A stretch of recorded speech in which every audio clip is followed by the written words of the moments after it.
এই শোনো না, প্রতিদিন ভালোবাসার নতুন নতুন গল্প পেতে ও শুনতে চাইলে আমাদের আলোর ডায়েরি চ্যানেলটি সাবস্ক্রাইব করে পাশে থাকা বেল আইকনটি বাজিয়ে দিও, কেমন?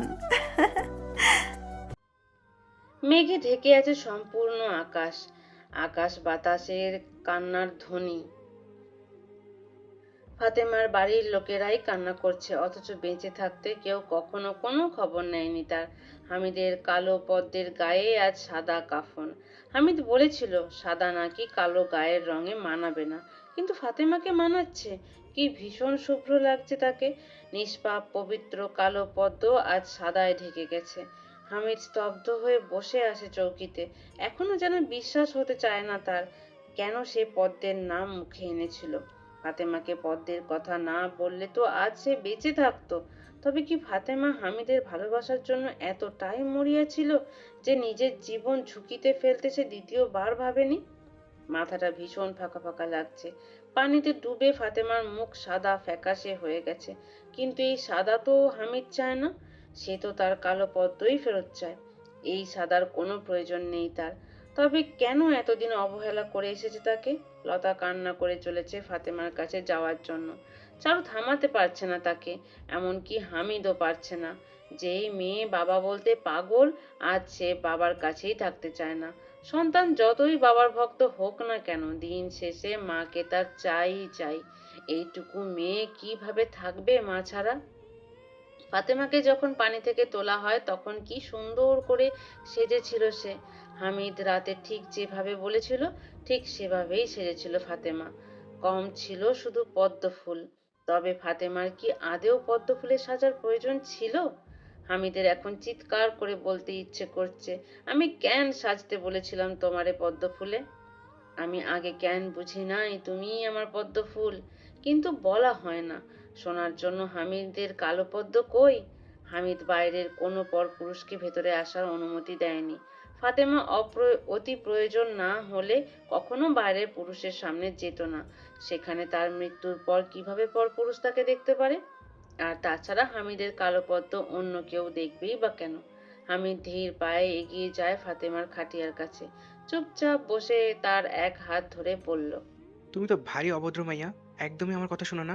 আমি কি তোমারে কইছি আমারে রেখা যাইতে? এত সাহস পাও কই যে তুমি আমারে রেখা না ফেরার দুনিয়া চলে যাও? একটু ভয় হলো না তোমার? হামিদ নিজের চোখ বন্ধ করে ফেলে। সে নিজেই তো বলেছিল ফাতেমাকে মরে যেতে। ফাতেমা মরে গেলে ও অন্য মেয়েকে বিয়ে করতে পারে। তবে আজ কেন এত তীব্র অনুভূতি হচ্ছে? কেন মনে হচ্ছে এই কালো মেয়েটা ছাড়া আর কাউকে জীবনে আনা সম্ভব না? তবে কি মানুষের প্রকৃতিই এমন? থাকতে মূল্য দেয় না, অথচ হারিয়ে গেলে পাগল প্রায় দশা হয়। কিন্তু এখন যে কাঁদতে কাঁদতে মরে গেলেও মানুষটা আর ফিরে আসবে না। তীব্র অভিমান, অপূর্ণ ভালোবাসা আর এক রাশ অবহেলা নিয়েই যে সে বিদায় নিল। আর দিয়ে গেল আকাশ সম ভালোবাসা আর মর্মতা। হামিদ কখনো বুঝতেও পারেনি।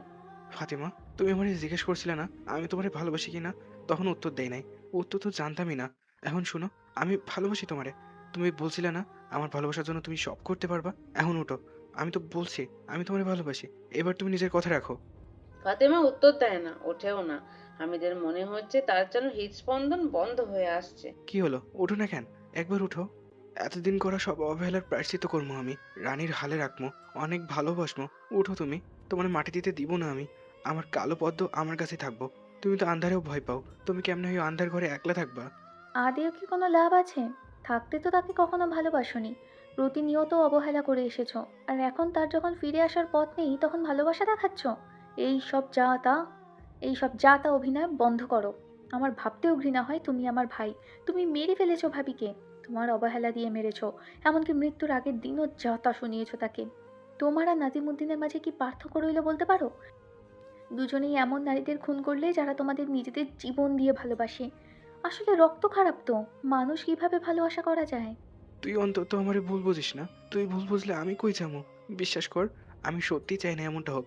আমি চাই নাই সে এভাবে চলে যাক। সে মারা যাক তা চাওনি, অথচ তাকে কোনোদিন সুখে বাঁচতেও দাওনি। তোমরা সব পুরুষ এক, ভালোবাসার মূল্য দিতেই জানো না। শেষ কয়েকটা দিন তুমি ভাবির সাথে কেমন আচরণ করেছো তার সবটাই লক্ষ্য করেছি আমি। কেন করেছিলে এমন? বিন্দিয়ার জন্য? তাহলে এখন কেন ভান করছো? রাস্তা তো পরিষ্কার হয়েই গেল, তাই না? অনেকক্ষণ যাবৎ মাথায় কতগুলো কথা ঘুরছিল চারুর। হামিদকে একা পেয়ে কথাগুলো বলতে সে ভুলল না। মনের কথাগুলো বলার এর চেয়ে ভালো সময় কি হতে পারে? নিজের ভুল উপলব্ধি করতে হবে হামিদকে, যাকে বেঁচে থাকতে ভালোবাসেনি, মৃত্যুর পর কিসের অনুভূতি? আর তার জন্য চারু দাঁড়ায় না সেখানে, হামিদকে আরো কিছু কথা শুনিয়ে চলে যায় সেখান থেকে। ফাতেমার কবরে মাটি দেওয়া হয়েছে ঘন্টাখানেক আগে। সবাই চলে গেছে কবরস্থান থেকে, শুধু কবর থেকে কিছুটা দূরে বসে আছে হামিদ। গাছের সাথে হেলান দিয়ে এক দৃষ্টিতে তাকিয়ে আছে ফাতেমার কবরের দিকে। হামিদের কথায় মনোরমার পাশে কবর দেওয়া হয়েছে তাকে। অনেকক্ষণ একটানা চুপচাপ বসে থাকার পর হামিদ ধীর পায়ে এগিয়ে গেল মনোরমার কবরের পাশে। কেমন আছো মা? আমি কিন্তু ভালো নেই জানো। আমি মা ছাড়া যতটা কষ্ট করছি, আমার মায়াটারে তেমন কষ্ট পাইতে হইব। মা ছাড়া কি বাঁচা যায় কও? আমার মায়া যতটা না বাচ্চা, তার চেয়ে বেশি বাচ্চা ছিল আমার বউটা। ও প্রচণ্ড বোকা ছিল মা, কিচ্ছু ঠিক মতো করতে পারতো না। নইলে গ্রামের মাইয়া হইয়া কেউ কি পানিতে ডুইবা মরে বলো? পানিরে নাকি ভয় পাইতো। কি অদ্ভুত না! সেই ছোটবেলা থেকে কত নদীতে ডুবাইছি তার হিসাব নাই। সে না আন্ধারে খুব ভয় পায়, একদম সহ্য করতে পারে না অন্ধকার। কিন্তু আমি তার জীবনটা অন্ধকারে ঢাইকা দিয়েছিলাম। তার একটা সুন্দর জীবন আমি দিতে পারতাম, কিন্তু আমি দেই নাই। তোমার পোলা হয়েও একটা মায়েরে আমি অনেক কষ্ট দিছি। ওরে আমার আর চারুর মতো করে দেখে রেখো মা। ও ও তো তোমার মাইয়ার মতনই, অন্ধকারে একা থাকতে ভয় পায়। তুমি সবসময় ওর সাথে থাইকো, আর ওরে বইলা দিও আমি অসময়ে ভালোবেসেছিলাম আমার কালো পদ্মরে। তার শূন্যতা আমারে ভালোবাসতে শিখাইছে। ভালো তো তারে আগেই বাসতাম মা, কিন্তু আমি বুঝি নাই সে আমারে এতই ভালোবাসতো। তার ভালোবাসায় আমি এতটাই পূর্ণ হয়েছিলাম, কখনো ভাবিই নাই আমারও তার ভালোবাসা উচিত। সে ভালোবাসা চায়, আর আজ যখন বুঝলাম তখন অনেক দেরি হয়ে গেল মা। কিন্তু কি লাভ, ও তো জানবেই না মা। চারু ঠিকই কয় জানো, আমি আমি আসলে ওর যোগ্যই ছিলাম না। এত ভালোবাসা কি কোনো স্বাভাবিক মানুষ পায়ে ঠেলতে পারে কও?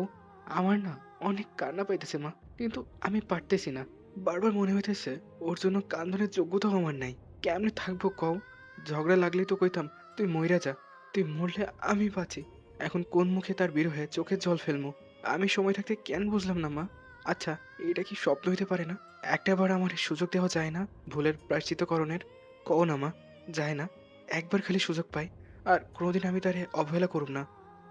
হামিদ চোখ বন্ধ করে প্রার্থনা করতে থাকে, এইগুলো যেন শুধুই এক স্বপ্ন হয়, আর এখনই ভেঙে যাক এই সর্বনাশা ঘুম। কিন্তু ঘুম ভাঙে না, এই সবও স্বপ্ন হয় না। চোখে বাঁধ চোখে বাঁধ দিয়ে রেখেছে ঠিকই, কিন্তু অন্তরের বাঁধ ভেঙে গুড়িয়ে গেছে অনেক আগে। সে হারিয়ে ফেলেছে নিজের কালো পদ্মকে, এমন মহামূল্যবান কালো পদ্ম, যে কালো পদ্ম তাকে নিঃস্বার্থ ভাবে ভালোবাসে গেছে সারা জীবন। সন্ধ্যা ছাড়িয়ে রাত নেমেছে ধরণীর বুকে। হামিদ কুপি জ্বালিয়ে রাখলো কবরের পাশে। অন্ধকারে ভয় লাগে না তোমার? আলো দিলাম, ভয় পাইও না, আমি আছি। হামিদের আরো একবার আফসোস হয়, বেঁচে থাকতে সে কখনো ফাতেমাকে বলেনি ভয় পেও না, আমি আছি। অথচ ফাতেমা বোধহয় প্রতিবার ভয় পেলে হামিদের কাছে আসতো এই কথাটাই শুনতে। হামিদ কতক্ষণ এভাবে বসেছিল সে নিজেও জানে না, কিন্তু সিফাত যখন তাকে নিতে এলো তখন প্রায় মধ্যরাত। হামিদের ঘরে প্রবেশ করতেই বুকের ভিতর হাহাকার করে উঠল। কি ভীষণ খালি খালি লাগছে ঘরটাকে, কেউ নেই, কিচ্ছু নেই। লতাকে সম্ভবত চারু নিয়ে গেছে। হামিদ নিজের শার্টটা খুলে বিছানায় ছুঁড়ে মারলো। কোনো মতে বিছানায় বসে মাথার চুলগুলো দুহাতে চেপে ধরলো। এ কেমন অস্থিরতা বোধ! হামিদের ইচ্ছে হচ্ছে ওর আয়ুর অর্ধেকটা দিয়ে হলেও যেন ও বাঁচিয়ে ফেলে ফাতেমাকে। সৃষ্টিকর্তা কেন এমন সুযোগ দিল না? কেন নিজ ইচ্ছায় একজনের আয়ু অন্যজনকে দেওয়া যায় না? কালো পদ্মের এই হাজার হাজার স্মৃতি কিভাবে ভুলে যাবে সে? কেন শুকিয়ে গেল পদ্ম ফুল? অবশ্য শুকনোরই কথা। পৃথিবীর সবচেয়ে মূল্যবান পদ্মটি ছিল হামিদের, পৃথিবীর একমাত্র কালো পদ্ম। কিন্তু কালো বলে সেই পদ্মকে অবহেলা করেছে হামিদ। সঠিক জিনিসের মূল্য সে দিতে পারেনি। তবে পদ্ম কেন শুকাবে না? ঘরে কুপি জ্বলছে, মৃদু মন্দ আলো। হামিদের মনে পড়ে কাল রাতের কথা। কালো ফাতেমা ছিল এখানে, আর আজ সে শুধু এক স্মৃতি। অন্ধকারে ভয় পেয়ে বাতি না নেভানোর অনুরোধ করেছিল সে। ফাতেমা কিভাবে থাকবে সেই অন্ধকার কবরে? হামিদ প্রাণপণে চেষ্টা করছে ঘুমিয়ে যেতে। মনে হচ্ছে যেন ঘুম ভাঙলেই দেখা যাবে সব স্বপ্ন, আর ফাতেমা জাগিয়ে তুলবে তাকে। আর একবার ফাতেমা তাকে জাগিয়ে দিক, আর কখনো ফাতেমাকে অবহেলা করবে না সে। হামিদ কোনো মতে শুয়ে পড়লো, তবে ঘুম আসছে না। বিছানাটা কেমন যেন খালি খালি লাগছে। কাল রাত অবধি এখানে ওর স্ত্রী ছিল, ওর মেয়ে ছিল, কিন্তু আজ সে একা। কি ভীষণ দুর্বিষহ রাত এইটা। ঘুমাতে যাওয়ার আগে ফাতেমা আবদার করতো তাকে বুকে নিয়ে ঘুমানোর জন্য। আজ কেউ আবদার করছে না। কেন করছে না? হামিদ তো সবসময়ই ফাতেমার কথা শুনতো, তবে আজ যখন ও নিজ থেকে ফাতেমাকে বুকে নিয়ে ঘুমাতে চাইছে, তখন সে নেই। হামিদ শক্ত করে জড়িয়ে ধরল ফাতেমার বালিশখানি। এখনো ফাতেমার গন্ধ মিশে আছে এই বালিশে। মনে হচ্ছে যেন ফাতেমাকেই জড়িয়ে ধরে আছে সে। হামিদ চোখ বন্ধ করতেই চোখ থেকে এক ফোঁটা অশ্রুজল গড়িয়ে পড়ল। হামিদ আজ কাঁদেনি। পুরুষ মানুষের তো কাঁদতে নেই, কিন্তু নিজের সাথে কতটা যুদ্ধ করা যায়। দিন শেষে এসে সে হেরে যায় নিজেরই কাছে। চোখ থেকে অনবরত অশ্রু ঝরে চলছে। হামিদের চিৎকার করে কাঁদতে ইচ্ছে করছে। বালিশে মুখ গুজে কেঁদে চলেছে হামিদ। তার সহ্য হচ্ছে না এই বিচ্ছেদ। কালো পদ্মের বিরহে পাগল প্রায় হয়ে গেছে সে। কালো পদ্ম কেন বিরহের নাম? কালো পদ্ম শুধু তোমারই লাগে, আমার সুখ আজ হারাম। হামিদ হাজার চেষ্টা করেও ঘুমোতে পারছে না। হামিদ আসার সময় কিছু ওষুধপত্র নিয়ে এসেছিল। গ্রামে ফার্মেসি পাওয়া যাবে না, কারোর কিছু হলে লাগতে পারে। হামিদ সেই ওষুধের বক্সে তন্ন তন্ন করে খুঁজে চলেছে ঘুমের ওষুধ। বরাবরের মতো এবারেও হামিদের ভাগ্য সুপ্রসন্ন। পেয়েও গেল সে ঘুমের ওষুধ। কোনো কিছু না ভেবেই দুটো ঘুমের ওষুধ খেয়ে নিল। সে এখন শুধু একটু ঘুমোতে চায়। বক্সটা ব্যাগে রেখে উঠতেই যাবে, এমন সময়ে চোখ পড়ল একটি ডায়েরিতে। ডায়েরিটা ফাতেমার। এইটা নিয়ে কখনো বিশেষ কোনো কৌতূহল দেখায়নি হামিদ, তবে আজ বেশ দেখতে ইচ্ছে হলো। এখানে কি হামিদ সম্পর্কে কিছু বলেছে ফাতেমা? ফাতেমার অবশ্য ডায়েরি লেখার কথা নয়। সপ্তম শ্রেণী অবধি পড়াশোনা করেই পড়াশোনায় ইতি টেনেছে সে। আবার লিখতেও পারে। হামিদ ডায়েরিটা খুলল। বেশ সুন্দর হাতের লেখা। সপ্তম শ্রেণীর ছাত্রীর হাতের লেখা এত সুন্দর তা জানা ছিল না হামিদের। প্রথম পাতাগুলো খালি, মাঝের কিছু পাতায় লেখা ফাতেমার পারিবারিক সমস্যাগুলো, আর তারপর আবার ফাঁকা। তারপর আবার কিছু পৃষ্ঠা পরে আরেকটা লেখা। হামিদকে উদ্দেশ্য করে লেখাটা। সম্বোধন করে কিছু লিখছি না আপনাকে। আসলে কি সম্বোধন করব ভেবেই পাচ্ছি না। আপনাকে কি প্রিয় সম্বোধন করা উচিত? কিন্তু আপনি তো শুধুই আমার প্রিয় নন, প্রিয় চেয়েও আরও বেশি কিছু। আপনি আমার নিজস্ব পুরুষ। আপনি আমার নিজস্ব পুরুষ। অবশ্য কি সম্বোধন করলাম না করলাম তাতে কিছু যায় আসে না, কারণ আপনি কখনো এই চিঠিটা পড়বেনই না। আমি জানি আমি আপনার কাছে বিরক্তিকর, তবুও আপনি আমার কাছে ভালোবাসার চাদরে আবৃত এক পুরুষ, যার জন্য আমি বিনা দ্বিধায় নিজের জীবনটা দিয়ে দিতেও দ্বিবোধ করব না। আপনি যদি কখনো এই চিঠিটা দেখেন, আমি কিন্তু বেশ লজ্জা পাবো। একটা কথা কি জানেন, আমি যতই আঞ্চলিক ভাষায় কথা বলি না কেন, লেখার জন্য কিন্তু চলিত ভাষাই উত্তম। আমি জানি এইটা দেখলেও আপনি হাসবেন। আপনি আমার জন্য রূপকথার রাজপুত্রের চেয়েও কম নেন, জানেন তো। চলিত ভাষাই উত্তম। আমি জানি এইটা দেখলেও আপনি হাসবেন। আপনি আমার জন্য রূপকথার রাজপুত্রের চেয়ে কম নন, জানেন। ছোটবেলা থেকেই আমি খুব বোকাশোকা আর শ্যামবন্যা একটি মেয়ে। আমাকে অবশ্য কেউ শ্যামবন্যা বলে না, সকলেই কালোই বলে। আপনিও বলেন। ছোট থেকেই নিজের চেয়ে অধিক সুন্দরী মেয়ে দেখলে আমার হিংসে হতো। আমার মনে হতো সৃষ্টিকর্তা আমার প্রতি অন্যায় করেছেন। তিনি চাইলে আমাকেও সুন্দরভাবে বানাতে পারতেন। গায়ের রং কালো হলেও আমি কিন্তু রাজপুত্রের মতোই স্বামী চেয়েছিলাম। কিন্তু রাজপুত্র তো দূর, আমাকে কেউ বিয়ে করতে চাইতো না। বিয়ের জন্য ছেলে দেখা শুরু হয় সেই ক্লাস 7-এ। তখন থেকেই পড়াশোনা বন্ধ। ভাবির কথায় ভাই আমার পড়াশোনা বন্ধ করে দিল। ছোটবেলা থেকেই ভালো ছাত্রী ছিলাম আমি। শিক্ষকদের প্রশংসাও পেতাম, কিন্তু ভাবির তা পছন্দ ছিল না। ভালো গানও করতাম, কিন্তু ভাবি গাইতে দিত না। কোনো এক অজ্ঞাত কারণে ভাবি আমাকে পছন্দই করতো না। আমিও কি ভাবতাম সব ভাবিরাই বুঝি ননদকে পছন্দ করে না। ঠিক করেছিলাম বিয়ের পর বরকে গান শোনাবো, কিন্তু আপনি কখনো আমার দিকে তাকানোর সময় পাননি। আর গান শুনবেন? বছরের পর বছর পাত্র দেখার পর ভাই যখন আপনার ছবি আমার হাতে দিয়া বলল আপনার সাথে আমার বিয়ে হবে, আমি অবাক হয়ে তাকিয়েছিলাম আপনার দিকে। কোনো মানুষ এতটা সুন্দর হতে পারে? আর এই সুন্দর ছেলে আমার মতো কালো একটা মেয়েকে বিয়ে করবে? আদেও কি সম্ভব? বিয়েটা হয়ে গেল আমাদের। আমাকে দেখে আপনি সারা রাত বাসায় এলেন না। বোকা হলেও সেই দিন বুঝেছিলাম আমার ভাগ্যে স্বামীর ভালোবাসা নেই।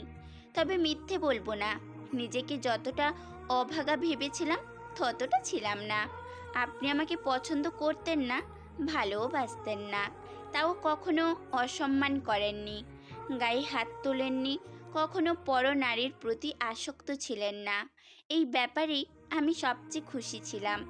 আপনি আমার সাথে একটু ভালো আচরণ করলেও আমার কাছে তা ঈদের খুশির মতো মনে হতো। আমার জীবনের প্রতিটা ক্ষণে আপনাকে ভালোবেসে এসেছি আমি, আজীবন বাসবো।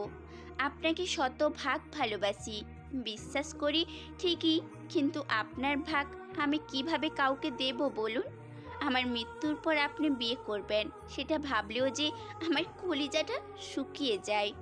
আমার নিজস্ব পুরুষ কিভাবে পরনারীর কাছে সুখ খুঁজবে, যার প্রথম ও প্রতিটা স্পর্শ আমি ছিলাম, সেখানে অন্য কারোর রাজত্ব কিভাবে মানব আমি?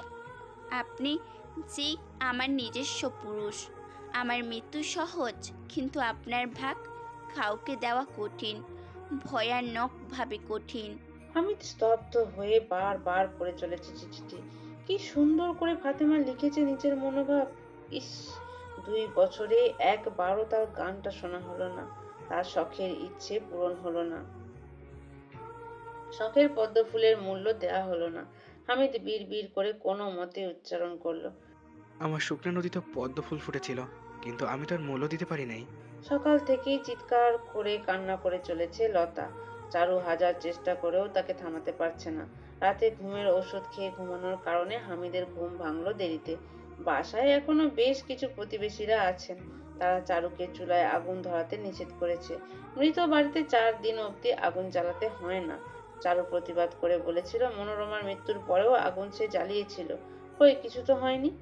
তখন গ্রামবাসী নাজিমুদ্দিনের নতুন বিয়ের খোড়া যুক্তি দিল। চারু কেমন যেন প্রতিবাদের শক্তি পাচ্ছে না। মনটা তার এমনিতেও আজ বিশেষ ভালো নেই। ফাতেমার সাথে আর কোনো কালেই এতটা সখ্যতা গড়ে ওঠেনি, কিন্তু তাও সে ভালোবাসতো ফাতেমাকে। বিশেষ করে শেষ কিছুদিন যাবৎ ফাতেমা চারুকে নিজের সন্তানের মতোই যত্ন করেছে, ভালোবেসেছে। এই সহজ সরল মেয়েটার মায়ায় পড়ে গিয়েছিল চারু নিজেও।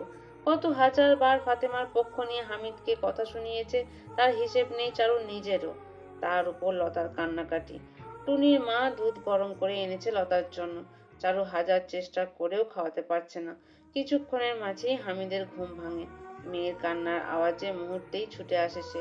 হামিদকে দেখেই লতা ঠোঁট ফুলিয়ে কোলে গিয়ে এক রাস নালিশ জানাতে থাকে। তার ভাষা অবশ্য বুঝতে পারে না হামিদ, ফাতেমা থাকলে নিশ্চয়ই বুঝতো। কি হয়েছে আমার আম্মাজানের? কে বকা দিছে? একবার কও, তারে মাইর দিয়া দিমু। মাম্মা। লতার এই অর্থহীন কথার কিছুই বুঝলো না হামিদ। হঠাৎই কেন যেন মনে হলো লতা ফাতেমাকে খুঁজছে। দীর্ঘ 24 ঘন্টারও বেশি সময় মেয়েটা মা ছাড়া আছে। হামিদ একটা দীর্ঘশ্বাস ফেলে। তার মনে পড়ে যায় চারুর সেদিনের বলা কথাটি। ভাবির কিছু হয়ে গেলে সবচেয়ে বেশি কষ্ট কিন্তু তোমার মেয়েরই হবে। সেদিন কথাটা তেমন বিশেষ বার্তা দেয়নি হামিদ, তবে আজ এভাবে তা ফলে যাবে তা কখনো কল্পনাও করেনি। মা আসবে আব্বাজান, তুমি খাইয়ে নাও। তুমি খাইলেই তোমার মা চলে আসবো। কাল থেকে সমস্ত ঘটনায় লক্ষ্য করে চলেছে বিন্দিয়া। বেশ খারাপও লাগছে তার। ফাতেমাকে সে পছন্দ করতো না, কিন্তু তাই বলে সে কখনোই চায়নি ফাতেমা মারা যাক। সবচেয়ে বেশি খারাপ লাগছে হামিদের বাচ্চা মেয়েটার দিকে তাকিয়ে। মায়ের জন্য কতটা পাগল হয়ে আছে মেয়েটি। আরো বেশি খারাপ লাগছে হামিদের চোখে ফাতেমার প্রতি ভালোবাসা দেখে। কই আগে তো কখনো দেখেনি। নিজের এই মনোভাব নিজেকেই নিজে ধিক্কার জানালো বিন্দিয়া। ছি, কি জঘন্য চিন্তা ভাবনা। কই ও তো এমন ছিল না। তবে আজ ওর কি হয়ে গেল? ভালোবাসা কি ওকে এতটাই নিচে নামিয়ে দিল যে একজন মৃত ব্যক্তিকেও ও হিংসে করছে? এত মানুষের ভিড়ে কেউই বিন্দিয়াকে আলাদাভাবে খেয়াল করছে না। হামিদ তো আরো আগে করছে না। এইটাই বোধহয় ভালো হয়েছে। হামিদের চোখে চোখ রাখার সাহস আজ তার নেই। বিন্দিয়া অকারণেই নিজেকে এইসবের জন্য দায়ী করছে। আবার পরক্ষণেই মনে পড়ছে ওরই বা কি দোষ, ও তো কিছুই করেনি। ফাতেমার মৃত্যু বেশ কিছুদিন কেটে গেছে, সবকিছু ঠিকঠাক থাকলেও হামিদ যেন কেমন হয়ে গেছে। ঠিকঠাক বাসায় আসে না, খাবার খায় না, দিনের বেশিরভাগ সময়ই কবরস্থানে বসে এক দৃষ্টিতে তাকিয়ে থাকে সে ফাতেমার কবরের দিকে। মাঝে মাঝে আবার বলে ওঠে, তুমি ভয় পাইও না, আমি আছি। মাঝে মাঝে সেই গাছে হেলান দিয়েই ঘুমিয়ে পড়েছে। চারু, সিফাত কিংবা হিমেল তাকে সেখান থেকে তুলে আনে। মাঝে মাঝে নিজে নিজে কথা বলে, এমন ভাবে যেন ফাতেমার সাথেই কথা বলছে সে। চারু চিন্তিত হয়, হামিদের অবস্থা খুব একটা ভালো না, হামিদের জন্য এখানে থাকাটা উচিত নয়। চারু হিমেলকে বলেছিল হামিদকে নিয়ে শহরে চলে যেতে, কিন্তু হামিদ রাজি হয় না। প্রধানত দুইটা কারণে রাজি হয় না। প্রথমত, চারুকে একা রেখে সে যেতে চায় না, আর দ্বিতীয়ত, ফাতেমা একা থাকতে ভীষণ ভয় পায়। তাকে একা রেখে কিছুতেই যাওয়া যাবে না। আর শহরের বাড়িটির প্রতি কোণায় ফাতেমার হাজার হাজার স্মৃতি। সেই স্মৃতি নিয়ে কিভাবে বাঁচবে হামিদ? স্মৃতি সব সময়ই মানুষকে কাঁদায়, সেটা হোক সুখের কিংবা দুঃখের। আর এত সুখ স্মৃতির মাঝে হামিদ কিছুতেই থাকতে পারবে না। কিন্তু হামিদের এই অবস্থাও চারু মানতে পারে না। হিমেল আর সিফাতও হামিদকে নিয়ে চিন্তিত। এই কয়দিনে বেশ শুকিয়ে গেছে ছেলেটা। রাত জাগার ফলে চোখের নিচে কালো দাগ পড়েছে। ঠিক মতো খাওয়া দাওয়া করে না, চুল দাড়িও বেশ বড় হয়েছে। একদিন চারু খুব কৌশলে হামিদের ঘুমের মাঝে চুল দাড়ি কেটে দিয়েছিল। চারুর এই বাচ্চামিতে ফাতেমার মৃত্যুর পর প্রথম হেসেছিল হামিদ। অবশ্য সে মৃদু হাসি সাময়িকই ছিল, তারপর আবার যেমনটা তেমনই। সব সময়কার মতো কুপি জ্বালিয়েই কবরস্থানে বসেছিল হামিদ। ফাতেমার সাথে আজ নিজের সুখের ভাগ করতে এসেছে। হামিদ ধীর পায়ে ফাতেমার কবরের পাশে গিয়ে বসে বলল, জানো ফাতেমা, আজ আমার মায়া প্রথমবারের মতো আমার বাবা করে ডাকছে। আমার মায়াটা তোমাকে অনেক মিস করে, জানো। সারাক্ষণ খালি কান্নাকাটি করে, তার কান্নার ভয়ে বাসায় যাইতে পারি না আমি। তুমি খুবই অসহ্য একটা মাইয়া, আমার উপর অভিমান কইরা এভাবে চলে গেলা। একবারও নিজের মায়াটার কথা ভাবলা না? ফাতেমা উত্তর দেয় না। সেই শক্তি আর এখন নেই ফাতেমার। হামিদ চুপচাপ ফাতেমার কবরের পাশে শুয়ে পড়ল। ফাতেমা থাকলে নিশ্চয়ই বলতো। আমার একটু বুকে নিয়ে ঘুমাইবেন? হামিদ ঠিক কখন ঘুমিয়ে পড়েছিল সে নিজেও জানে না, কিন্তু তার ঘুম ভাঙে চারুর ডাকে। হামিদ ভেবেছিল প্রতিবারের মতো এবারেও চারু রাগ দেখিয়ে বলবে, যাকে জীবিত অবস্থায় ভালোবাসনি, মৃত্যুর পর তার প্রতি আধিক্যতা দেখাতে হবে না তোমার। কিন্তু চারু এইবার এমন কিছুই বলল না, চুপচাপ বাসার দিকে এগিয়ে যেতে লাগলো তাকে। তুমি যে এইভাবে সবসময় কবরস্থানে এসে বসে থাকো, সেটা কি ঠিক? জানি না, সব কেমন গোলমাল পাকিয়ে যায়। মনে হয় আমি পাগল হয়ে গেছি। আমি কি সত্যি পাগল হয়ে গেছি রে চারু? না, তুমি পাগল হওনি। পাগল কখনো বোঝে না সে পাগল হয়ে গেছে। এখনো সময় আছে, এসব কিছু থেকে বের হয়ে এসো। নইলে পাগল হয়ে যেতেও সময় লাগবে না তোমার। পাগলই বরং হয়ে যায়। পাগলের তো কোনো দুঃখ কষ্ট নেই। এই কষ্ট নিয়ে আর থাকতে পারতেছি না। অপরাধ বোধে শেষ হয়ে যাইতেছি আমি। কখনো ভালো আচরণ করি না তার সাথে। সে হাজারবার ভালোবাসা সত্ত্বেও তারে কেবল অবহেলাই করে গেছে। আর আজ তারে হারানোর পর বুঝলাম নিজ পায়ে কেমনে কুড়াল মারছি আমি। কিন্তু এখন বুঝেও লাভ নাই। এখন কি আদেও এইসব করে লাভ আছে? নিজের জীবন নতুন করে শুরু করো। মেয়েটার জন্য ভালোভাবে বাঁচতে হবে তোমাকে। ভাবি তোমার হাসিটা খুব পছন্দ করতো। সেই হাসিটাই আবার ফিরিয়ে আনো নিজের মাঝে। বলা যতটা সহজ, আসলে সব ততটা সহজ না। যার সাথে হয় কেবল সেই বোঝে কেমন যন্ত্রণা। আমি আগে কত মানুষেরই উপদেশ দিচ্ছি, অথচ নিজের ক্ষেত্রে সেগুলো আর কাজে লাগাতে পারতেছি না। একজন মানুষের ইচ্ছাশক্তি যতটা প্রবল হয়, সে ততই দ্রুত সব কাটিয়ে উঠতে সক্ষম হয়। আমার ইচ্ছাশক্তি প্রবল না। হতে হবে। হামিদ আর কথা বাড়ায় না, লাভ নেই, চারুর সাথে কথায় পারবে না সে। সারা শরীরে কবরস্থানের মাটি লেগে থাকায় হামিদ গোসল করে নিল। হাজার বার চেষ্টা করেও চারু কেবল অল্প কিছু খাওয়াতেই সক্ষম হলো তাকে। তারপর ঘরে ঢুকে দরজা বন্ধ করে দিল। অনেক গোপনে নিজের ব্যাগ থেকে ফাতেমার একটি ফ্রেমে বাঁধানো ছবি সে বের করলো। ছবির কোয়ালিটি তেমন ভালো না, কিন্তু হামিদের কালো পদ্মের মুখটি স্পষ্ট। নিজের কিছু কিছু ব্যবহারের আজ আফসোস হয় হামিদের। কেমন আছো ফাতেমা? নিশ্চয়ই ভালো আছো। আমার সব সুখ তোমারে দিয়ে দিলাম, তাও তুমি সুখী থাকো। তোমার মনে আছে একদিন তুমি আমারে বলছিলা, ভাই আর বাবা হিসেবে আমি আদর্শ হইলেও স্বামী হিসেবে জঘন্য। আজ আমি তা হারে হারে টের পাইতেছি। আসলে আমি দুনিয়ার সবচেয়ে খারাপ স্বামী। পদ্ম ফুলের কোনো ইচ্ছা আমি কখনো পূরণ করতে পারি নাই। তার শখগুলো কখনো জানতে চাই নাই। শখ জানলেও কখনো পূরণ করি নাই। তুমি খুব করে চাইতা তোমার সাথে যেন একটা আমার ছবি হয়, কিন্তু আমি তুলি নাই ছবি। তোমারে অপমান করছে, আমার মুখে নিজের প্রশংসা শুনতে চাইতা, কিন্তু আমি সবসময় সবার কাছে শুধু তোমার দুর্নামি কইরা আসছি। আসলে আমি জঘন্য স্বামী। কতবার কত কথায় তোমারে কষ্ট দিছি তার হিসাব নাই। কি করলে তোমারে আরেকবার পাওয়া যাবে কও তো? আমি তোমারে আবার চাই, একবারের জন্য হইলেও চাই। তোমাকে কইছিলাম না তোমার কবরের মাটি শুকাইলেই বিয়া করমু, কিন্তু দেখো আমি করি নাই। আমার মন কয় তুমি ছাড়া আমার জীবনে আর কেউ কখনো আসতে পারবো না। আমি তোমারে ভালোবাসি, ভীষণ ভালোবাসি। তোমার হামিদ শুধু তোমারই থাকবো, তোমার নিজস্ব পুরুষ হইয়াই থাকবো। পরকালে কেউ আমার ভাগ চাইবো না তোমার কাছে। আমার জীবনের প্রথম স্পর্শ যেমন তুমি ছিলা, আমার জীবনের শেষ স্পর্শ তেমনই তুমি থাকবা। আফসোস একটাই আফসোস একটাই, আমার কালো পদ্ম ফুল, তুমি কখনো জানতে পারলে না আমি তোমারে ঠিক কতটা ভালোবেসেছিলাম। এই জন্মের ভালোবাসাটা না হয় পরকালেই তোমার পাওনা রইলো। একবার তোমার কাছে আসি, সবটা ভালোবাসা বুঝিয়ে দেবো তোমারে। তুমি দেখে নিও, ভালোবাসি, আমার একান্ত ব্যক্তিগত কালো পদ্ম ফুল।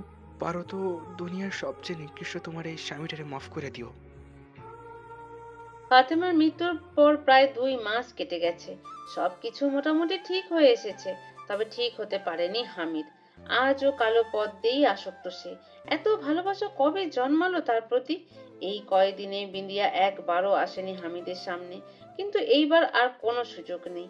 বিন্দিয়া সরাসরি এসে হামিদের পা চেপে ধরল।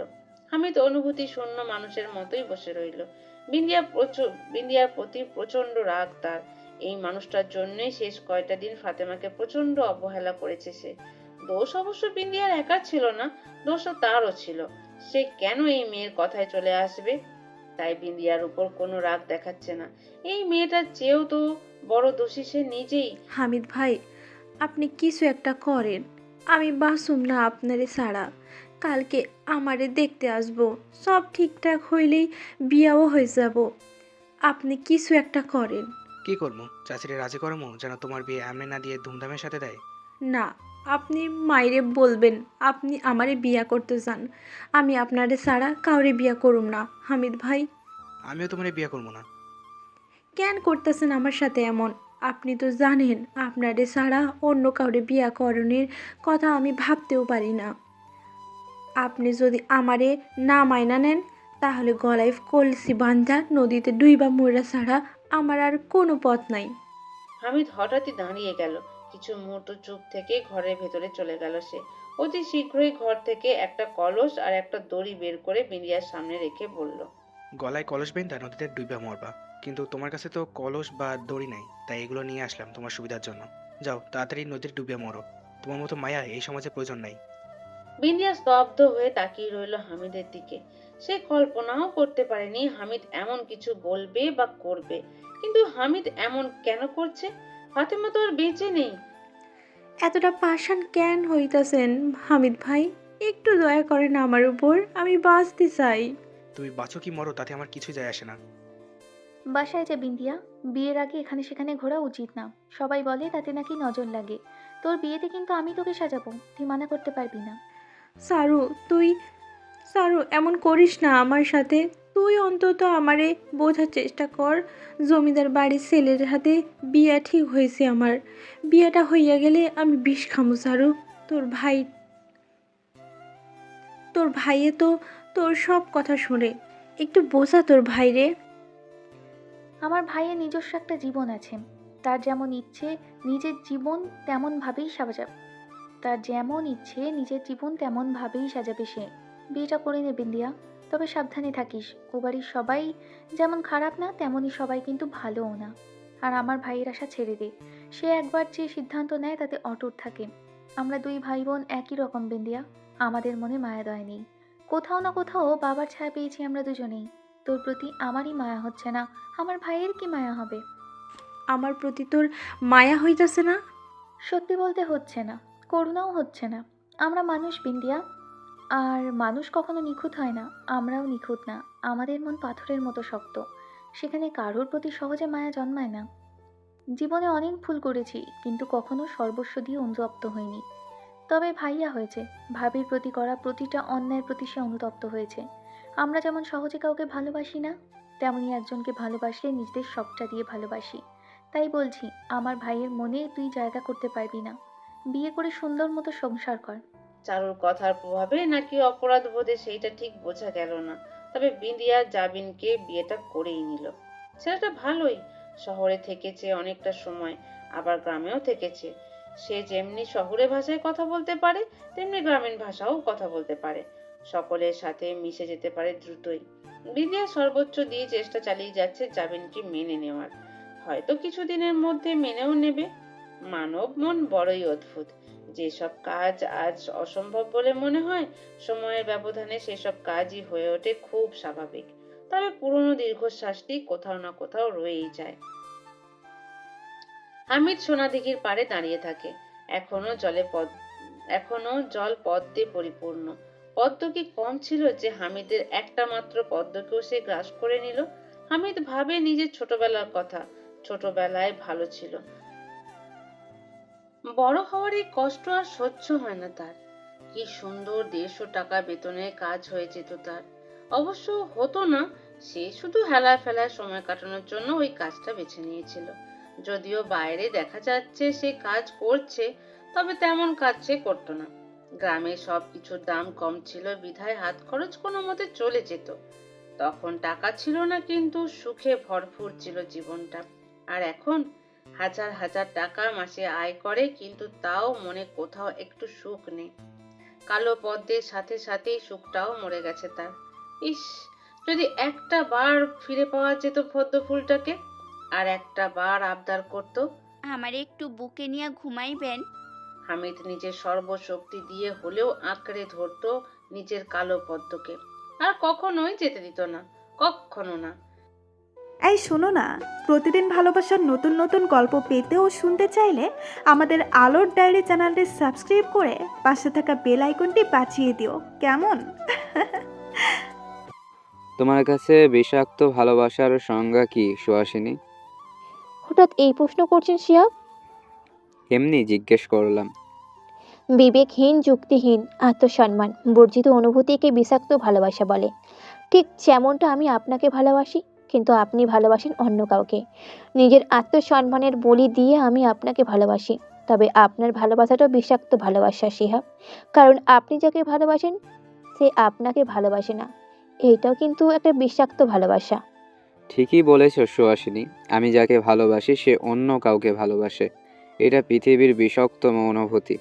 বুকটা হাজারো কষ্টে চৌচির হয়, মনের হাজারো খণ্ড হয়, কিন্তু যার জন্য হয় সে কখনো চেয়েও দেখে না।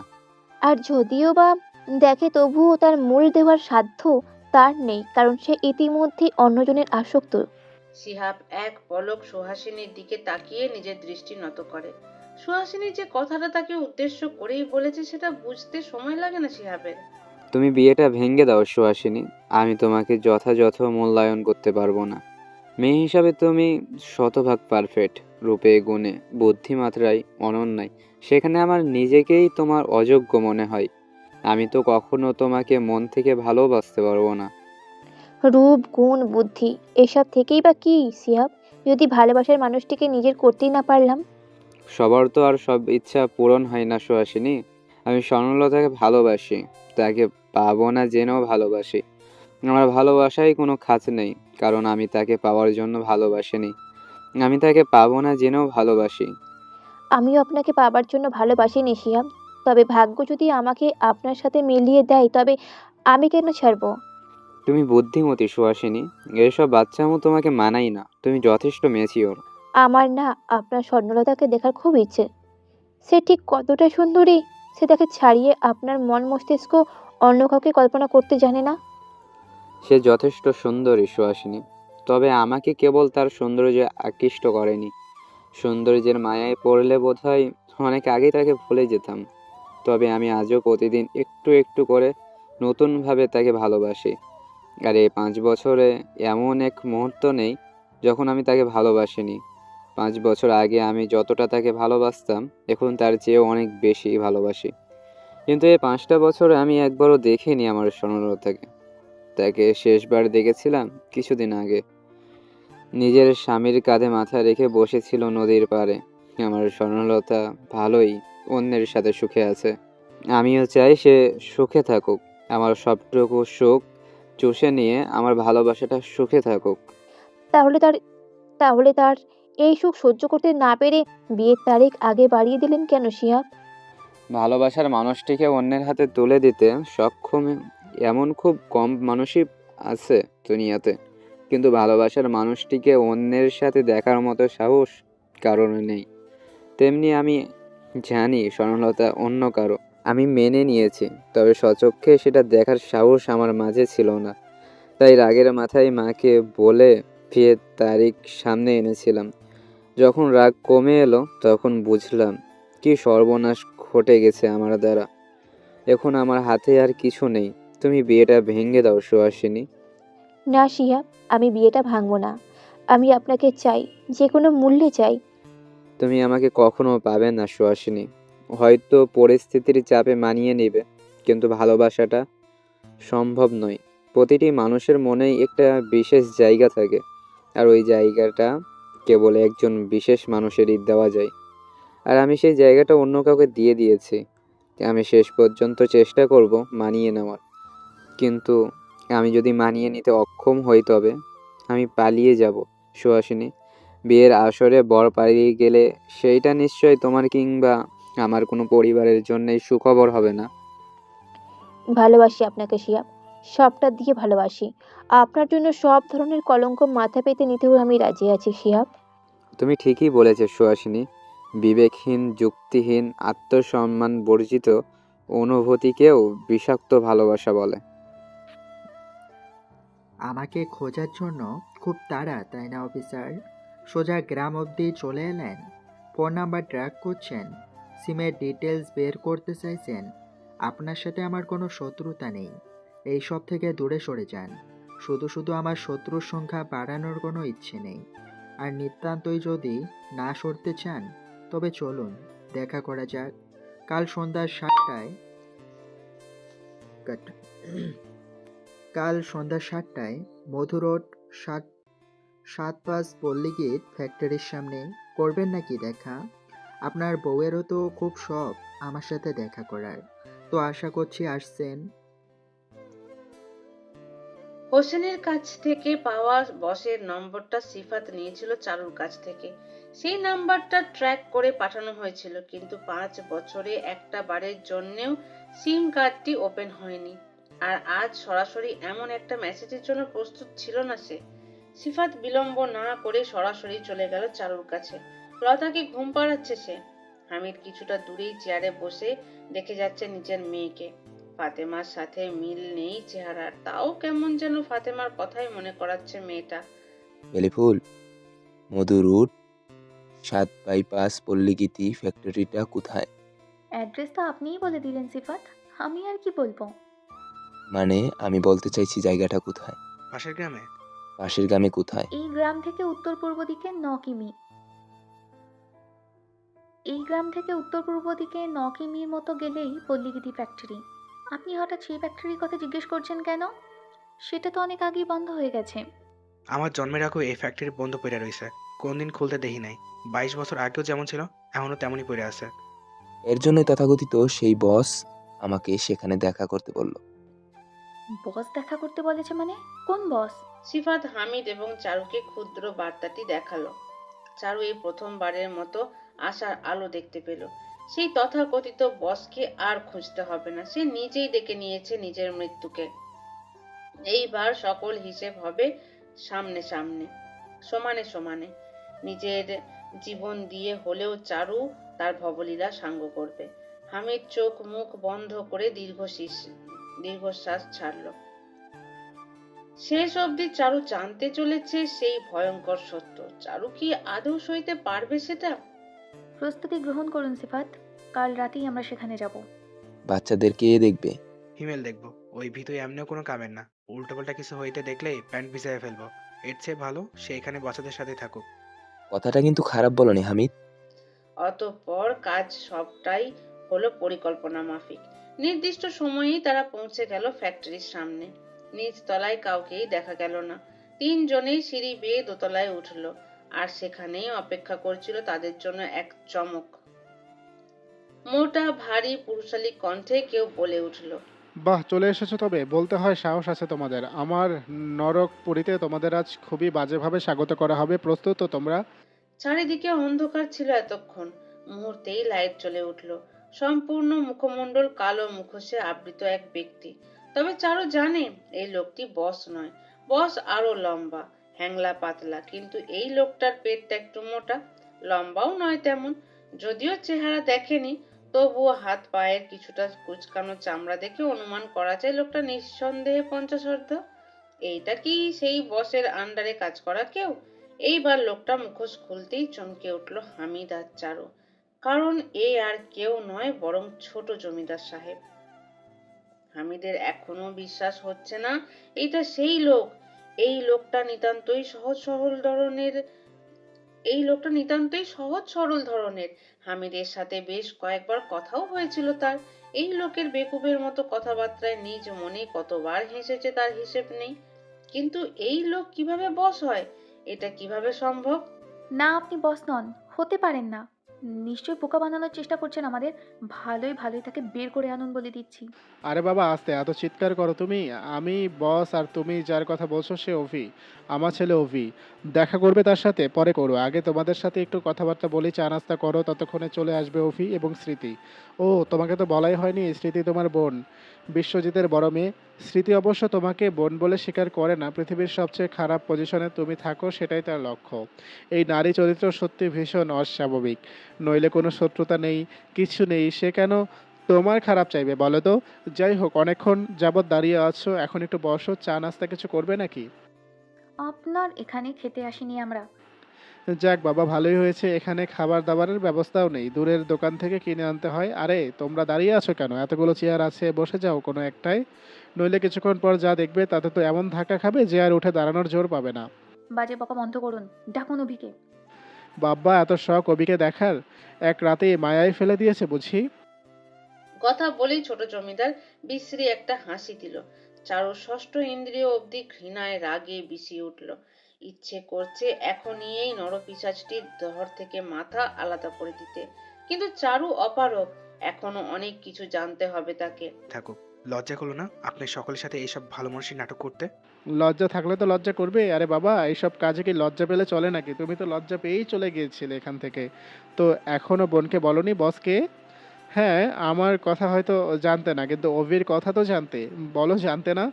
চারু এবং সিফাত দুজনেই বিস্ময়ের দৃষ্টিতে তাকিয়ে আছে হামিদের দিকে। দুজনের চোখেই খেলা করছে হাজারো প্রশ্ন। হামিদ নিজের চোখ বন্ধ করে নিল। চারুকে কিছু বলার সাহস তার ছিল না। হামিদের এই চোখ বন্ধ করে নেওয়া যেন আরো একবার সকল উত্তর দিয়ে দিল চারুকে। ধোকা, আরও একবার ধোকা দিলে তুমি আমাকে। হামিদ ব্যথাতুর চোখে চেয়ে রইল চারুর দিকে। সে হাজার চেষ্টা করেও এ কথা চারুকে বলতে সক্ষম হয়নি, তাই সিদ্ধান্ত নিয়েছিল চারু যা দেখার সরাসরি দেখবে। চারুর এমন প্রতিক্রিয়াতেও খুব একটা অবাক হলো না হামিদ। এইটাই তো হওয়ার ছিল। আসলেই সে দ্বিতীয়বার ঠকালো চারুকে। সয়ে গেছে ভাইয়া, এখন আর অবাক হই না। তবে ঠকানোর মাত্রাটা এইবার অনেক বাড়িয়ে দিলে তুমি। একবারও ভাবলে না এই বোঝাটা আমার সইবে কিনা। চারু, আমি সাহস পাই নাই তোরে জানাইতে, কিন্তু বিশ্বাস কর, তোরে ঠকানোর ইচ্ছা আমার ছিল না। আমাকে কেন বলেনি হামিদ? হামিদ কোনো উত্তর দেওয়ার আগেই ভেতরের ঘর থেকে বেরিয়ে আসে দুজন তরুণ তরুণী। চারু অবাক হয়ে চেয়ে থাকে তাদের দিকে। তারা যে চারুরই চেনা জানা কেউ সেটা বুঝতে দেরি হয়নি তার। এমনকি সেই মুখোশে আবৃত লোকটি তথাকথিত সেই বস। আচমকা অভি নিজের মুখ থেকে খুলে ফেলল মুখোশটি। চারু মাটিতে বসে পড়ল। তার ভেতরে কেমন ঝড় বয়ে চলেছে তা কল্পনা করতে পারছে না কেউ। মনে হচ্ছে যেন দুনিয়া উলট পালট হয়ে যাচ্ছে। চারু এক মুহূর্তের জন্য ভেবে নিয়েছিল এখানে আজ সে শিহাবকে দেখবে, কিন্তু চারু আর কিছু ভাবতে পারে না। কাঁপা কাঁপা কণ্ঠে উচ্চারণ করলো, শাওন ভাই, তুমি তুমি বেঁচে আছো? অভি কিছু না বলে মুচকি এক হাসি দিল, মায়াবী হাসি, যা দেখলে মুহূর্তের মাঝেই মন জুড়িয়ে যেত চারুর। আর আজ সেই হাসি দেখে বিতৃষ্ণায় দম বন্ধ হয়ে আসছে তার। তুমি তুমি এত বড় ধোকা দিলে আমাকে? শুধু আমি নই, হামিদও দিয়েছি। ও আগে থেকেই সবটা জানতো। চারু নিস্তব্ধ হয়ে যায়। জীবনটা আজ দ্বিতীয়বারের মতো ভীষণ শূন্য লাগছে। চারুকে চুপ থাকতে দেখে মোহিত কণ্ঠে শাওন বলে উঠল, কেমন আছো মায়াবিনী? চারুর চোখ থেকে আরো এক ফোঁটা অশ্রু জল গড়িয়ে পড়ল। এও কি সম্ভব? সব শেষে কিনা শাওন। তোমার ভাইয়ের বয়স তখন সম্ভবত 17। তাকে নিয়ে গিয়েছিলাম আমাদের নরকপুরীতে। দেখেছিলাম শত শত মেয়ে, কিন্তু ভাইটা তোমার তখনও বেশ ছোট্ট। নারী আকর্ষণ বুঝলই না, ভয় লজ্জায় পালিয়ে গেল। আমি তো ভেবেছিলাম হামিদ তোমাকে সব বলেই দেবে, এই বুঝি আমার প্ল্যান ফ্লপ হয়ে যায়। কিন্তু বেচারা এতটাই কনফিউশনে পড়ে গিয়েছিল যে এইসব ভাবতেও পারেনি। তোমাকে বলা তো দূরে থাক, আসলে হামিদ নিজেও বেশ বোকা। সে শুধুই আমাকে সন্দেহ করে দিয়েছে, কিন্তু শতভাগ নিশ্চিত ছিল না। এইটা আমি, এইটা কোনো কথা বলো? পানির মতো পরিষ্কার সব। আর হামিদ বুঝলই না। হামিদ অস্বস্তিতে মিইয়ে যায়। সে সত্যিই সবটা নিশ্চিত জানতো না। শাওন চারুর সাথে এমনটা করতে পারে তা কল্পনাও করেনি হামিদ। তাই বারবার হিসেব গুলিয়ে যাচ্ছিল তার। পুরোপুরি নিশ্চিত না হওয়ার কারণে সিফাতকেও কখনো সত্যটা জানায়নি হামিদ। কি হামিদ, বলো, তোমার আদরের বোনকে সবটা বলো বলো। হামিদ চুপ করে রয়। শাওনকে চারু নিজের খুব ভালো বন্ধু বলেই মনে করেছে সব সময়।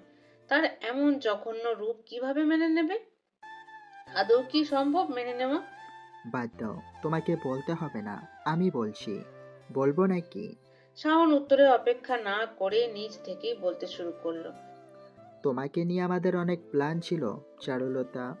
গোটা দেশে আমাদের আলাদা আলাদা 8টি ভাগ রয়েছে। এক এক ভাগ এক এক কাজ করে, কিন্তু এই 8 দলেরই কেমন এক কাজ ছিল যাচাইকৃত সুন্দরীদের চিহ্নিত করে বিদেশে পাচার করা। মোট 13টি মেয়ে আমরা এভাবে সিলেক্ট করি। 12 জনকে আমরা কাজে লাগিয়ে দিয়েছি। তুমি সর্বকনিষ্ঠ এবং একমাত্র মেয়ে, যে সবটা জানার পর নিজের সর্বনাশ নিজের চোখে দেখবে। Lucky girl. 13টা মেয়ের জীবন এভাবে নষ্ট করেছো তোমরা? হুম, প্রচুর করেছি। তবে 12 জন অত্যাধিক সুন্দরী। মেয়েরা সাধারণ, খুবই সংকীর্ণ মনের হয়। তারা একাধিক পুরুষের শয্যার সঙ্গী কখনোই হতে চায় না। তাই মোটামুটি কৈশোরে পা দেওয়া মাত্রই তার সাথে একাধিক পুরুষের ঘনিষ্ঠতা তৈরি করা হয়। এক্ষেত্রে তুমি আবারও সৌভাগ্যবান যে কেবলমাত্র 3 জনের সান্নিধ্যেই তোমাকে যেতে হয়েছে। আর বর্তমানে যাকে বিয়ে করেছ তাকেই নিজের পরিচয়ে বিয়ে করেছো তুমি। সব মিলিয়ে মাত্র 4। বাকি 12 জনের সাথে যা হয়েছে তা তুমি কল্পনাও করতে পারো না। তারা তাদের কুমারিত্ব হারায় নিজের পিতার কাছে। তারপর কোনো ভাই থাকলে সে, আর একাধিক ভাই থাকলে তো কথাই নেই। তারপর বিয়ে হয়, আর বিয়ের পর কি হয় সেটা তো তোমার জানাই। তুমি প্রচণ্ড সৌভাগ্যবান চারুলতা, প্রচণ্ড সৌভাগ্যবান। বিশ্বজিৎ শুরু থেকেই নারী লোভী ছিল, কিন্তু সে কখনোই তোমাকে ধর্ষণে রাজি হয়নি। এই প্রথম কোনো মেয়ের প্রতি সম্মান দেখেছিলাম তার চোখে। অবশ্য শয়তান শয়তানি হয়, সে নিজে না করলেও অন্য কেউ করার ইচ্ছে পোষণ করলেই বাধা দিত না।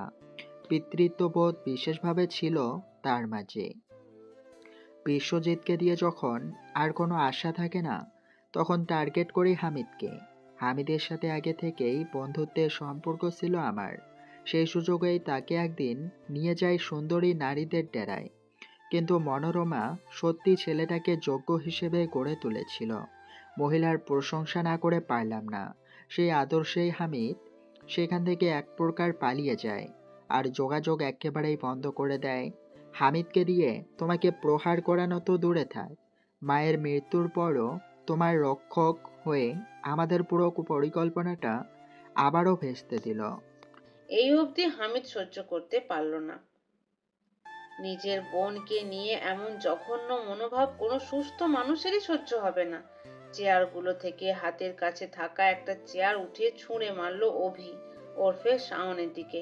শাওন বোধহয় প্রস্তুতি ছিল এমন কিছুর জন্য, তাই দ্রুতই কোনো রকম ক্ষয়ক্ষতি ছাড়াই সরে যেতে সক্ষম হলো সেখান থেকে। ভাই, রক্ত এত গরম কেন? আস্তে ধীরে করো। আমি মরলে তোমার বোনের এত প্রশ্নের উত্তর কে দেবে বলো তো? তবে যাই বলো, 13 জন মেয়ের মাঝে সত্যি সবচেয়ে সৌভাগ্যবান চারুলতা। খবরদার, তোর এই জঘন্য মুখে আমার বোনের নাম নিবি না। এই, তুমি যত নষ্টের গোড়া ভাই তুমি। আমাদের প্ল্যান একে একে সব ফেল হলো তোমারই জন্য। আর সবচেয়ে বড় প্ল্যান ফেল হলো শিহাবের জন্য। এই শিহাবও না ভালোবাসার জন্য দুনিয়ায় আর কোনো মেয়ে পায়নি। তবে যাই বলো না কেন, শিহাব সত্যি তোমাকে ভালোবেসেছে। দুনিয়ার একমাত্র ছেলে যে তোমাকে সত্যি নিঃস্বার্থভাবে ভালোবেসেছে। আর বাকি রইল আর এক জঘন্য লোকের কথা।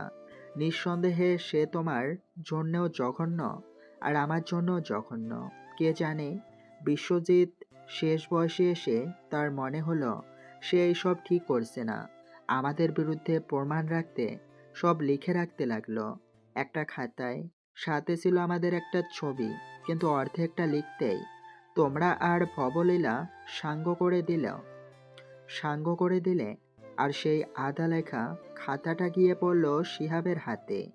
তার কাছে আমি তো মারা গেছি। সে হন্য হয়ে খুঁজতে লাগলো ছোট জমিদারকে। আমাদের ভাগ্য সুপ্রসন্ন ছিল যে আমরা আগেই বুঝতে পেরে গিয়েছিলাম। শিহাব জানতে পেরে গেছে অনেক কিছুই। ও তোমাকে তো একজনের সাথে পরিচয় করানোই হয়নি। স্মৃতি তোমার বড় বোন। স্মৃতির পরিচয় দিতে মুখ থেকে মুখোশ খুলে নেয় স্মৃতি। এলোমেলো স্ট্রেট হেয়ারগুলো ছড়িয়ে পড়ে চারিদিকে। অত্যাধিক সুন্দরী এই নারী, তবে চারু তার মুখ দেখে অবাকের শীর্ষে পৌঁছে গেল। কারণ এই আর কেউ নয়, বরং মিলি। সিফাত মাথায় একটু চাপ দিতেই মনে পড়ে গেল সেদিন শপিং মলে দেখা হয়েছিল মেয়েটার সাথে। হামিদ এখনো ভ্রুযোগল কুঞ্চিত করে মিলিকে চেনার চেষ্টা চালালেও খুব একটা সুবিধা করতে পারল না। চিনতে পারলে তো চারুলতা?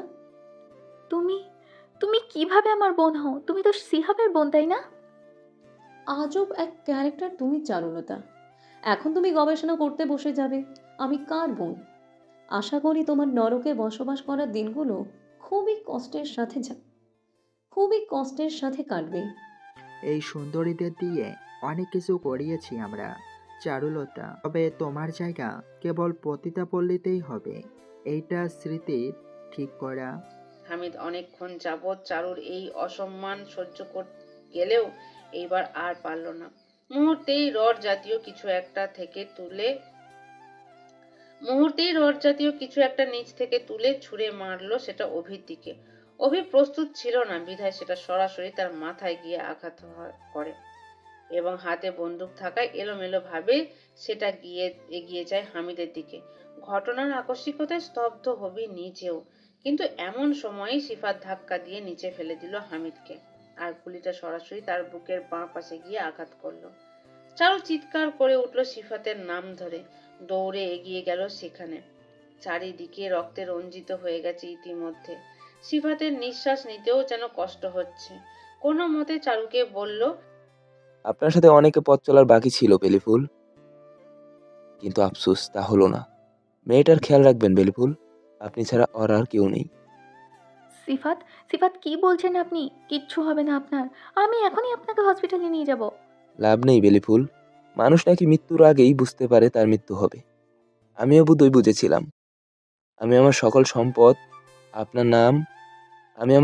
সম্পদ আপনার আর পুতুলের নামে রেখে দিয়েছি। যদিও পুতুলের নামে আগেও সব করা ছিল, কিন্তু আমি আপনার নামে করে দিয়েছি। বাবার শখ ছিল একটা অনাথ আশ্রম দিবেন তিনি, আমি পূরণ করতে পারিনি, আপনি করবেন। আর শেষ একটা কথা বলতে চাইছি বেলিফুল, আমি ভালোবাসি আপনাকে, প্রচণ্ড রকমের ভালোবাসি। আমার বেলিফুল যেন কখনো অন্যের বাগানে শোভা না পায়। পরকালে আমি আল্লাহর কাছে চাইলে যেন খুব সহজেই আপনাকে পেয়ে যাই, অন্য কারোর সাথে যেন আমার তুলনা না হয়। কথাটা রাখবেন বেলিফুল, আমাদের একসাথে দীর্ঘ পথ চলাটা না হয় পরকালেই হবে। সিফাত! কিচ্ছু বলবেন না বেলিফুল, আমি জানি আমার সময় শেষ।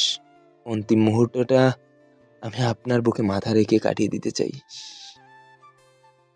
আসার আগে কেন মেয়েটাকে একবার ভালো করে দেখে এলাম না বেলিফুল? কে জানতো এইটাই শেষবারের মতো মেয়েটাকে দেখা। আমার মেয়ের খেয়াল রাখবেন বেলিফুল, ওর মায়ের কুদৃষ্টি হতে বাঁচিয়ে রাখবেন। আমি সহজ নই, তবে অসভ্যও নই। আপনি চারুলতা, আপনি সেই চারুলতা যে একাই নিজের শত্রু নিধনের ক্ষমতা রাখে, বুক অসীম সাহস নিয়ে, যে কখনোই হার মানে না, কখনো না। না, না, আমি চারুলতা নই। আমি বেলিফুল, আপনার বেলিফুল, আপনার বেলিফুল। চোখ খুলে রাখুন সিফাত, কিচ্ছু হবে না আপনার। আপনার বেলিফুল বাঁচাবে আপনাকে। সিফাতের ঠোঁটে মুচকি হাসির রেখা ফুটে ওঠে এবং শেষ নিঃশ্বাস ত্যাগ করে ভালোবাসার মানুষটির কোলে। চারু এখনো অদ্ভুত দৃষ্টিতে তাকিয়ে আছে। কাঁদতে পারছে না সে, নিজেকে কেমন অনুভূতিহীন পাথর লাগছে। চারু একবার সিফাতের কপাল ছুঁয়ে দিল, তারপর দুটো গাল, তারপর বন্ধ হয়ে যাওয়া দু চোখ, এলোমেলো চুল, তাজা গরম রক্ত। এই রক্ত যেন হাজার গুণে বাড়িয়ে দেয় চারুর রক্ত পিপাসা। আজ এখানে রক্তের বন্যা বইবে, হয় মরবে নয় মারবে। আজ হবে সকল হিসাব। চারু সিফাতকে ছেড়ে উঠে দাঁড়াতেই অভি আর স্মৃতি এক ধরনের মাস্ক পরে নিল, আর সাথে সাথে এক ধরনের গ্যাস ছেয়ে গেল সম্পূর্ণ ঘরটি। চারু যেন অবাক হওয়ার ক্ষমতাও ভুলে গেল। রাগে দুঃখে তার ষষ্ঠ ইন্দ্রিয় অবধি কাঁপছে। তবে সে রাগ বেশিক্ষণ স্থায়ী হলো না, মুহূর্তের মাঝেই শিথিল হয়ে এলো সকল কিছু। সে কখন মেঝেতে পড়ে গেল তা সে নিজেও ঠাউর করতে পারে না। আচ্ছা, হামিদের কি হলো? ঠিক আছে তো ও?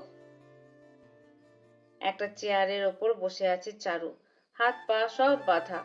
বস নামক সেই অজ্ঞাত লোকটি শাওন, সেটা দেখে স্তম্ভিত সে। চারুর বুকের ভেতরটা যেন চূর্ণ বিচূর্ণ হয়ে যাচ্ছে। শাওন? শাওন এটা করেছে? কিভাবে সম্ভব? আর শাওন যদি এইসব করে তবে ওর সামনে সেদিন কে মারা গিয়েছিল? আর শাওনই যদি বস হয় তবে ছোট জমিদার কেন বলল তার ছেলে? আর মিলি বা কেন নিজেকে স্মৃতি দাবি করছে? এমন সময়েই ঘরে প্রবেশ করলো অসম্ভব মায়াবী চেহারার এক যুবক। চারুর ভাবতেও ঘৃণা হচ্ছে, এক সময় এই ছেলেটাকে ছিল তার কিশোরী বয়সের আবেগ। ছি, শাওন ভাই, ছি! এত বড় জঘন্য খেলাটা খেলতে পারলে তুমি আমার সাথে? আমি শাওন নই, আমি অভি। চারু এক রাস ঘৃণার দৃষ্টিতে তাকালো শাওনের দিকে। আমি শাওন নই, আমি অভি। নামটাও মিথ্যে ছিল। এখন কথা বলার সময় নেই চারুলতা, শুধু এতটুকু জেনে রেখো, শাওন তোমাকে ঠকায়নি। তোমার হাতে একটা লক করা আছে, আমরা তিনজনের কেউ একজন সেটা খুলতে পারবো। তবে আধা ঘন্টা সময়ের প্রয়োজন। আমি খুলে দেওয়ারও আধা ঘন্টা তুমি এখানে লক থাকবে, সিকিউরিটির জন্য রাখা হয়েছে। আর খুলে যাওয়ার পর দেখবে হামিদ পাশের রুমে আছে, তাকে কোনো রকম বাধা হয়নি, তাকে নিয়ে পালিয়ে যাবে এইখান থেকে। যত তাড়াতাড়ি সম্ভব এখান থেকে পালিয়ে যাবে, আর কখনো এখানে আসবে না। মানে? শাওন চারুর কথার কোনো জবাব দিল না। চুপচাপ সে চারুর হাতের বাঁধন কিছু একটা করলো। আধা ঘন্টা লাগবে খুলে যেতে, তারপর হামিদকে নিয়ে এখান থেকে চলে যাবে। হামিদ বোধ হয় এখন অজ্ঞান অবস্থায় রয়েছে। শা- শাওন ভাই, কেন করলে এমনটা আমার সাথে? আমি শাওন নই, আমি অভি। শাওন আর অভি আমরা দুজনেই আলাদা দুজন ব্যক্তি চারুলতা। শাওন মারা গেছে, তোমার সামনে আর আমি বেঁচে আছি। মিথ্যে, মিথ্যে বলছো তুমি। মিথ্যা বলছি না, তুমি আমাকে ভালোভাবে দেখলেই বুঝতে পারবে সত্যটা। বললো। চারু একবার তাকালো অভির দিকে। হঠাৎই চারু শাওনের সাথে তার অমিল লক্ষ্য করলো। ছেলেটার গালে হাসলে টোল পড়ে, কিন্তু শাওনের পড়তো না। চারুকে দেখানোর জন্যই এই মুহূর্তে সে হাসছে। অভির কণ্ঠস্বর একটু মোটা, কিন্তু শাওনেরটা চিকন ছিল। অভি সম্পূর্ণ শুদ্ধ বাংলায় কথা বলছে, কিন্তু শাওন সেটা কখনোই পারতো না। তুমি শাওন ভাইয়ের যমজ ভাই? না, আমি তার ক্লোন। ক্লোন বোঝো তো? শাওনের থেকে ডিএনএ স্যাম্পল নিয়ে আমাকে তার ক্লোন হিসেবে তৈরি করা হয়েছে। তুমি যেই হও, আমার জীবন ধ্বংসের কোনো অধিকার দেওয়া হয়নি তোমাকে। তুমি কেন করলে এমনটা আমার সাথে? আমি এই পৃথিবীর সবচেয়ে খারাপ মানুষ চারুলতা, তাই এসব করেছি। শাওনের শরীর থেকে ডিএনএ স্যাম্পল নিয়ে আমাকে তৈরি করা হয়। সেই ডিএনএর সাহায্যে আমার জন্ম হয় পৃথিবীর সবচেয়ে নিকৃষ্ট ব্যক্তি হিসাবে। শিশুরা জন্মায় পবিত্র হয়ে, কিন্তু আমার জন্ম হয় দুনিয়ার সবচেয়ে নিকৃষ্ট ব্যক্তি হিসেবে। জেনেটিক ইঞ্জিনিয়ারিংয়ের সাহায্যে আমার ভেতরে থাকা সব ভালো জিনিস সরিয়ে দিয়ে পৃথিবীর ভয়ঙ্কর ভয়ঙ্কর অপরাধীদের জিনিস আমার ভেতরে প্রবেশ করানো হয়। আর আমি জন্ম থেকেই বেড়ে উঠি জঘন্য মানুষ হিসেবে। আমাদের আলাদা করার জন্য আমার গালে এ টোল। বাজে বকব বন্ধ করো। মানুষের ক্লোনিং করা সম্পূর্ণভাবে নিষিদ্ধ। এর জন্যই তো আমাদের কাছ থেকে মেয়েগুলোকে নেওয়া হয়েছিল। পৃথিবীর কাছে বর্তমান তাদের আর কোনো অস্তিত্ব নেই। তাই তারা থাকলো কিংবা মারা গেল, কিন্তু তাদের সাথে কি করা হলো তাতে কিছুই যাবে আসবে না। খারাপ আমি হইনি চারুলতা, খারাপ হয়েছিল আমার নিয়তি। আমার, তোমার, শিহাব, শাওন, মিলি, স্মৃতি, আমাদের সকলের নিয়তি আমাদের নিয়ে খেলেছে। আর ছোট্ট জমিদারের সাথে সবচেয়ে বড় মাস্টারমাইন্ড কে ছিল জানো? আরও কেউ ছিল? হুম, সে তোমার খুবই সম্মানের একজন ব্যক্তি। কিন্তু আজকের পর থেকে তুমি আর তাকে সম্মান করতে পারবে না, কারণ তোমার জীবনের দুর্বিষহের কাহিনী তিনি লিখেছিলেন। ভনিতা করো না, যা বলার সরাসরি বলো। কে সে?